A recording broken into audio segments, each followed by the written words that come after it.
Is Valve actually removing the 7-day trade hold? We need to talk about it. So my boy Monarch brought this to my attention, and a guy on Twitter called Elite Panda said, OMFG, they finally removed the 7-day trade hold. This is big. Fire, fire, fire. And he posted this seemingly legit announcement from Steam. And after reading it, it has absolutely nothing to do with them removing the trade hold. But there was one thing that really stuck out to me. If you are reading this, you got pranked. So it really goes to show that you can't trust everything you see on the internet.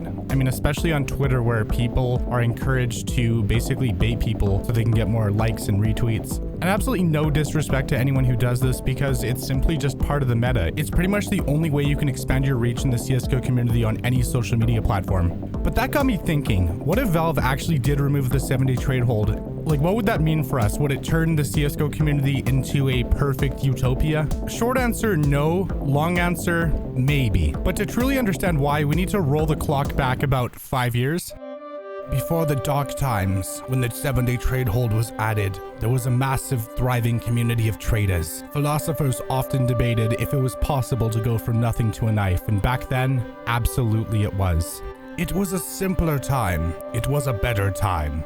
You could instantly trade for a skin and then trade it for something else without having to wait a dreaded 7 whole days. But our Valvian overlord said no, and we had no choice but to listen. March 29th, 2018 was the day that trading was ruined forever.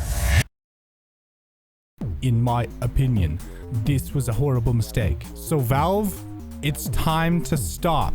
So the only reason actually why Valve implemented the 7-day trade hold was because of gambling sites, and they like to say that they did it to stop scammers from scamming, and I'm sure that's a part of it, but obviously gambling had a huge impact on that decision. But I feel like it was an overreach, and they went a little bit too far, and they hurt every single trader in the community. They made it literally a pain to trade.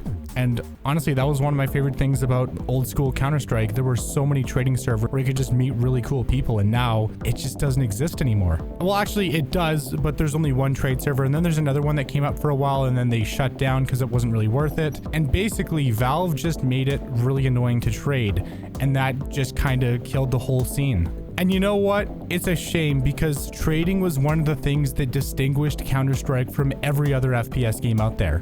Just being able to have some skins and being able to trade them on the fly for whatever you want.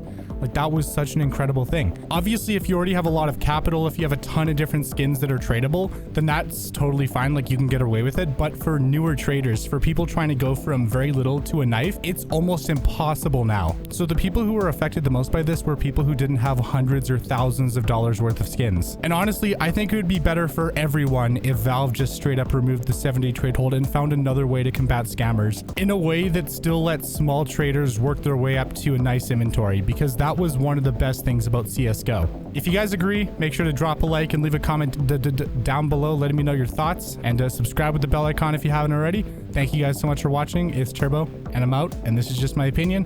Peace.